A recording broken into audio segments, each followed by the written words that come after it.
चलिए आगे बढ़ते हैं। देखिए बाबू, हम लोग अब समझते हैं 1971 यानी 1971 में भारत पाकिस्तान युद्ध। इसमें कहा गया था कि इसमें भारत और पाकिस्तान के बीच में जब 1971 में युद्ध हुआ था तो 1971 में इसमें हमारे जो सैनिक थे इसमें 600 सैनिक यानी भारतीय सैनिक 600 शहीद हो गए थे, जिसमें हमारे 1500 जवान जो थे ना इसमें घायल हो गए थे। अब देखिए इसी समय इसी योगदान को हम लोग समझते हैं कि ये सब जरूरी होता है, ये सब जरूरी होता है। इसके लेकर के हम थोड़ा सा समझने का प्रयास करते हैं। जैसे मान लीजिए कि अगर हम लोग भारत के 600 सैनिक को खोया तो 600 सैनिक को 1500 मान लीजिए घायल और 600 यहाँ पर शहीद, तो 6 और यहाँ पर 1500, तो टोटल कितना हो गया बाबू? 2100 सैनिक, टोटल 2100 सैनिक। अब मान लीजिए 2100 सैनिक, एगो भारतीय के सैनिक तो होंगे, यानी भारतीय के सैनिक ना 2100 होंगे, जिसमें से 600 शहीद और बाकी 1500 क्या हो गए थे? जख्मी हो गए थे। किस युद्ध में? यानी भारत और पाकिस्तान के जो 1971 का युद्ध था उस युद्ध में हो गए थे। उस समय भारत में जो था ना, मतलब भारत में जो सैनिक शासन था वो किन के हाथों में था? तो आप कहिएगा कि इंदिरा गांधी उस समय भारत के क्या थे? यानी प्रधानमंत्री के तौर पर थे। उन्होंने ही क्या किया था कि बांग्लादेश पहले उस समय पूर्वी पाकिस्तान के रूप में क्या था? संचालित था और उसे पूर्वी पाकिस्तान कहा जाता था। इसी को देखते हुए भारत के जो प्रधानमंत्री, जो महिला प्रधानमंत्री थी इंदिरा गांधी ने ये फैसला ली कि हमको दो देशों के श्रेणी में नहीं रहने देना है। एक को नाम था पूर्वी पाकिस्तान और एक का नाम था पश्चिमी पाकिस्तान। तो पूर्वी पाकिस्तान और पश्चिमी पाकिस्तान को एकजुट करने के लिए इंदिरा गांधी ने अलग अलग गतिविधि लाई और अलग अलग गतिविधियों के माध्यम से यहाँ पर क्या किया कि पूरी तरह से, यानी पूरी तरह से समझिएगा, इस पूरी तरह से 600 हमारे सैनिक जो शहीद हुए थे ना, इसी गतिविधियों को रोकने के लिए, यानी इस गतिविधि का मतलब हो गया कि भारत में चल रहे थे उस समय 1971 का युद्ध। 1971 के युद्ध में ही हमारे कितने सैनिक मारे गए? तो 600 सैनिक मारे गए और 600 सैनिक मारने के बाद 1300 यानी 1500 के करीब हमारे सैनिक जो थे ये पूरी तरह से घायल हो गए थे। अब इसमें इंदिरा गांधी को सबसे ज़्यादा अफसोस आया कि अगर ये देश अगर दोनों दिन से रहेगा तो भारत की जो आतंकवादी गतिविधि है भारत में हमेशा क्या कर देगा? दाखिल कर देगा। इस गतिविधि को रोकने के लिए इंदिरा गांधी ने 1971 में बांग्लादेश बनाने का फैसला लिया। उस समय कई देश पाकिस्तान के साथ खड़े थे और कई देश माने भारत के साथ खड़े थे। इस भारत के जो साथ खड़ा होने वाला जो देश था, इसमें प्रिय दोस्त अगर रहा था किसी ने तो ये था रसिया, जिसको हम लोग USSR के नाम से भी जानते थे। रसिया ने 1971 के युद्ध में भारत को क्या किया था? एक बेहतरीन दोस्ती के रूप में निभाया था और उन्होंने ही क्या किया था? भारत के साथ दे करके भारत के 1971 का युद्ध को क्या किया था? जीत दिलाई थी। उस समय क्या हुआ था कि हमारे पारा कमांडो जो थे ये पूरी तरह से अपना योगदान को दिए थे। इस योगदान में हमारे पारा कमांडो अलग अलग गतिविधियों को रोकने के लिए, एक मार्कोस कमांडो जो मतलब कि कहाँ उतर सकते थे? पानी में उतर सकते थे, और एक हमारे कमांडो थे जिनको नाम था गरुड़ कमांडो, वो कहाँ उतर सकते थे? वायुसेना के रूप में उतर सकते थे और हवाई हमले कर सकते थे। उस समय की गतिविधियों को रोकने के लिए कई प्रयास तो हुआ, पर कई प्रयास में शामिल था अगर किसी ने अगर मान लीजिए कि अगर युद्ध हो रहा है तो ऐसा तो नहीं है ना कि रूस खाली भारतीय के साथ देगा और उसको साथ और कोई भी नहीं दे सकता है। तो देखिए जब रूस भारत को साथ दे रहा था तो उस समय पाकिस्तान किसका साथ दे रहा था? यानी पाकिस्तान का साथ अमेरिका दे रहा था, अमेरिका पाकिस्तान का साथ दे रहा था और भारत का कौन साथ दे रहा था? वो यानी रूस।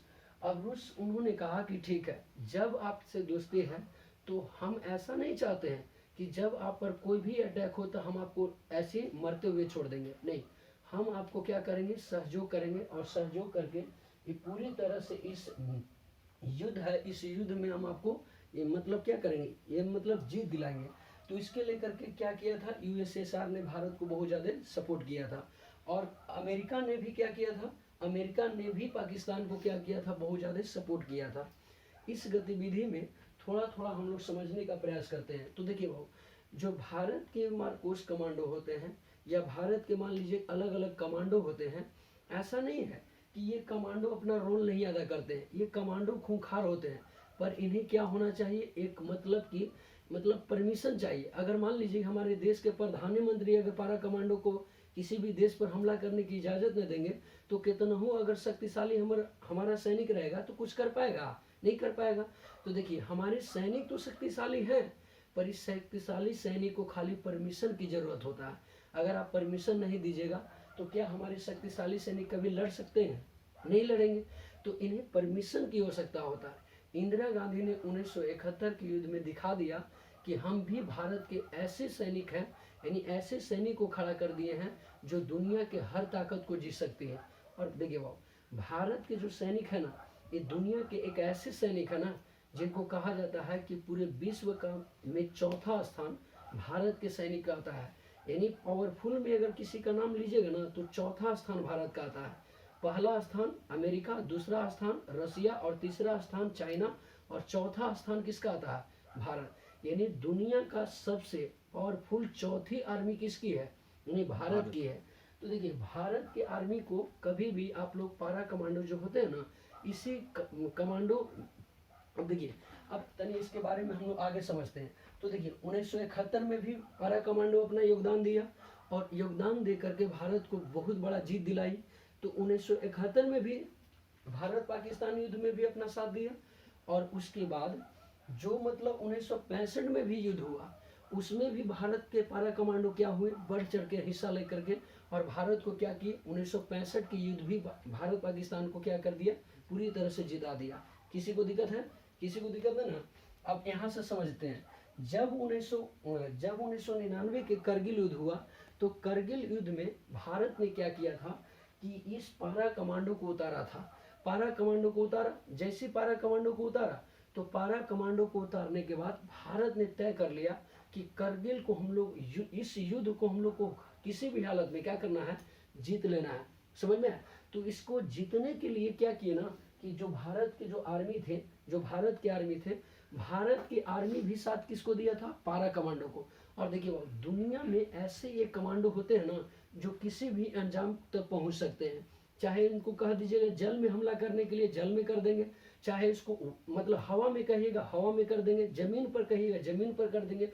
ये कहीं भी हमला करने के लिए अचूक होते हैं, जिसको हम लोग क्या कहते हैं, वो पारा कमांडो। ऐसे नहीं, देखिए पारा कमांडो कैसे बनते हैं इसकी चर्चा हम आगे करेंगे, पहले समझते हैं। तो देखिए 1965 के युद्ध में भी भारत को जीत दिलाई, 1971 के युद्ध में भी भारत को जीत दिलाई, और 1900 यहाँ पर 1984 में आते हैं। देखिए जब 1984 में भारत और पाकिस्तान के बीच में युद्ध हुआ था, तो उसमें 298 लोग मारे गए थे।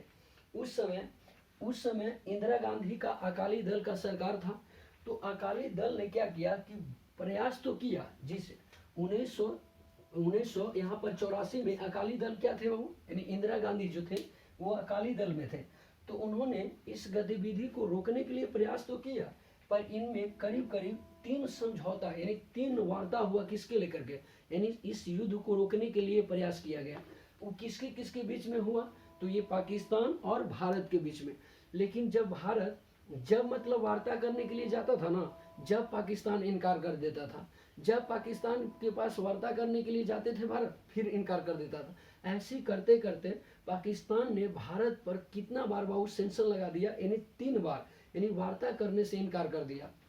जैसी वार्ता करने से इनकार कर दिया तो आगे है ना, देखिए जैसे यहाँ पर वार्ता करने के लिए तैयार हो गया, यानी वार्ता करने के लिए जैसे तैयार हुआ, तो भारत ने तय कर लिया कि देखिए जब हमने 3 बार तैयार हुआ यानी वार्ता करने के लिए, तो पाकिस्तान इनकार कर दिया।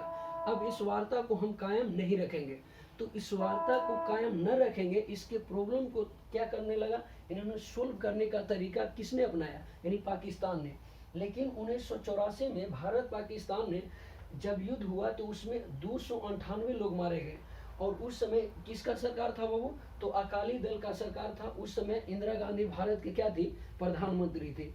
उन्होंने नेताओं से 3 बार मतलब कि सत्ता यानी 3 बार